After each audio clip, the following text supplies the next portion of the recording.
السلام علیکم۔ قرآن اللہ تعالیٰ کا ایک معجزہ ہے، اور بلکہ یوں کہ اگر ہم کہیں کہ یہ لیونگ معجزہ ہے تو غلط نہیں ہوگا۔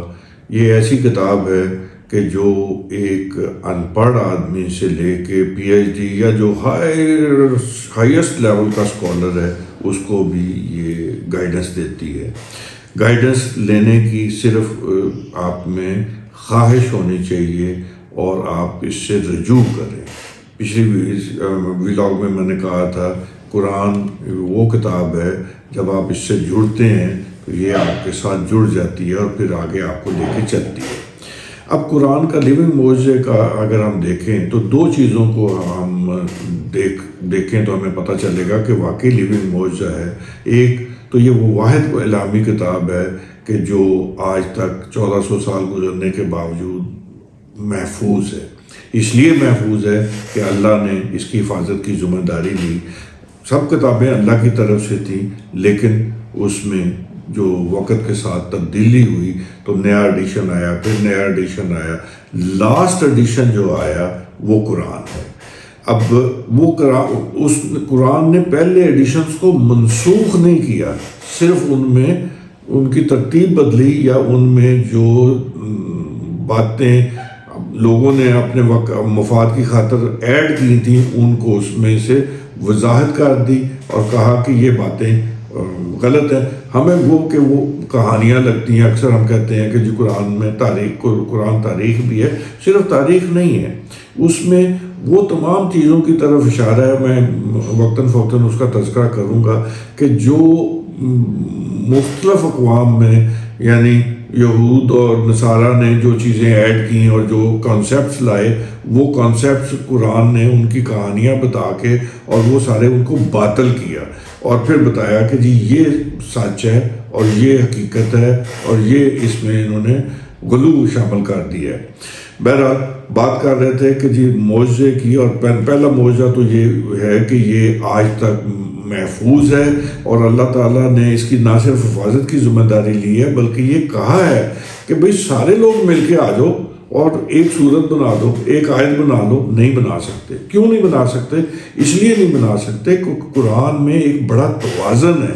اگر آپ تدبر کریں، ایک لفظ کو آگے پیچھے کریں اور اس کی ترتیب چینج کریں تو معنی بدل جاتے ہیں۔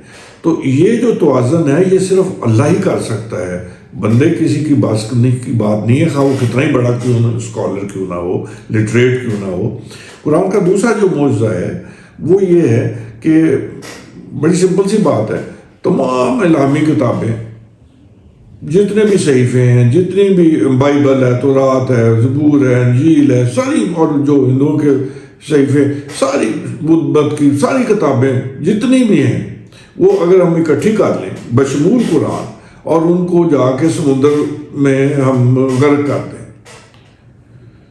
تو قرآن واحد وہ کتاب ہوگی یا جو ایک یا میکسیمم 2 دن کے اندر دوبارہ اب وجود میں آ جائے گی۔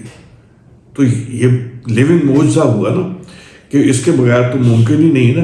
اچھا، اب اس کے ساتھ قرآن کا ایک اور جو ہم پہ معجزہ ہے، جو ہم پہ اثر انداز ہوتا ہے، وہ بڑا انٹرسٹنگ ہے۔ قرآن کی اگر جب ہم تلاوت کرتے ہیں، ریسیٹیشن کرتے ہیں تو اس سے جو فریکوینسی بنتی ہے وہ 432 اور 528 ہارٹز کے درمیان ہوتی ہے، اور یہ جو فریکوینسی ہے یہ اس کو ہم ساؤنڈ تھیراپی بھی کہتے ہیں، اور یہ نیورو پلاسٹیسٹی جو ہے وہ اس سے پیدا ہوتی ہے جو الفا اور تھیٹا ریز پروڈیوس کرتی ہے، جو ذہن کے دونوں حصوں کی طرف پہ جو ہے چارج کرتی ہے، اور کوگنیٹو ہماری، اور اس کے علاوہ ریلیکسیشن اور بہت سارے ایموشنل سٹیبلٹی اور بہت سارے ہمیں اس سے بینیفٹس ملتے ہیں، اور یہ فری آف کاسٹ ہے۔ صرف اس کے پڑھنے سے، یعنی قرآن کے ساتھ جڑنے سے ہمیں دنیاوی فائدہ بھی فوری ملنا شروع ہو جائے گا۔ اللہ کے ساتھ تو ہمارا ربط ہوگا، میں اس کو علیحدہ سے بیان کروں گا۔ دوسرا یہ ہے کہ اگر آپ تلاوت صرف سنیں تو اس سننے سے ہمیں میلاٹونین جو ہے وہ ہمارے اندر وہ پیدا ہوتا ہے، اور جو ہمیں ریلیکسیشن کا سبب بنتا ہے اور ہماری نیند کو بھی بہتر کرتا ہے۔ اور اس سے ہماری جینیٹک میموری بھی بنتی ہے.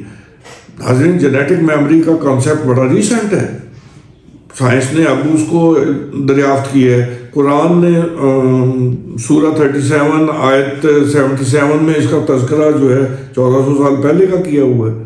اب اگر ہمیں نہیں سمجھ آتی کہ اور ہم اس سے مستفید نہیں ہوتے اور ہمیں ان چیزوں کا نہیں پتا، تو یہ غلطی تو ہماری ہے. اور ایک اور جو قرآن کا بڑا ایک غلط کانسیپٹ ہے جو ہمارے ذہنوں میں ہے کہ جناب اس پہ تدبر نہیں ہم نے کرنا، اس پہ غور نہیں ہم نے کرنا، اس سے ہم نے جڑنا نہیں ہے. جڑنے کا مطلب ہے اس کو سمجھنا. سمجھو گے نہیں تو ہدایت نہیں ملے گی. اب اس کو سمجھنے کے لیے آپ کو بڑی ایک عجیب قرآن میں ایک چیز آتی ہے کہ قرآن ایک آپ کو مسلسل ایک سفر طے کرواتا ہے.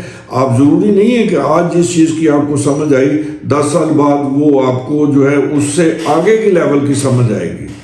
بلکہ میں تو یوں بھی کہوں گا کہ اگر ہر رمضان آپ قرآن شریف کی تلاوت کریں اور ترجمہ پڑھیں تو ہر سال آپ کو وہ نئے معنی دے گا، نئی دنیا آپ کو دکھائے گا اور نئی جوہر اس میں آپ کو ملے گی اور آپ کو ایک سکون بھی ملے گا. اس میں یہ ایموشنل تھیراپی بھی ہے قرآن کو پڑھنا، اور یہ ایموشنل سٹیبلٹی کا بھی سبب بنتا ہے. تو یہ سارے فوائد قرآن کے ساتھ جڑنے کے ہیں. اب کرنا نہ کرنا تو ہمارا کام ہے.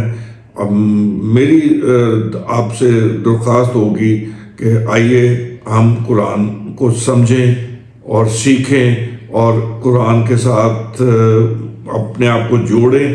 اس کے لیے آپ کو کسی پروفیسر کی ضرورت نہیں ہے، کسی اسکالر کی ضرورت نہیں ہے، کسی عالم دین سے رابطہ کرنے کی ضرورت نہیں ہے. وہ علیحدہ بات ہے کہ ہمارے علماء جو ہیں وہ یہ کہتے ہیں کہ قرآن کو سمجھنے کے لیے کسی عالم دین کے پاس جاؤ اور وہ آپ کو بتائے گا.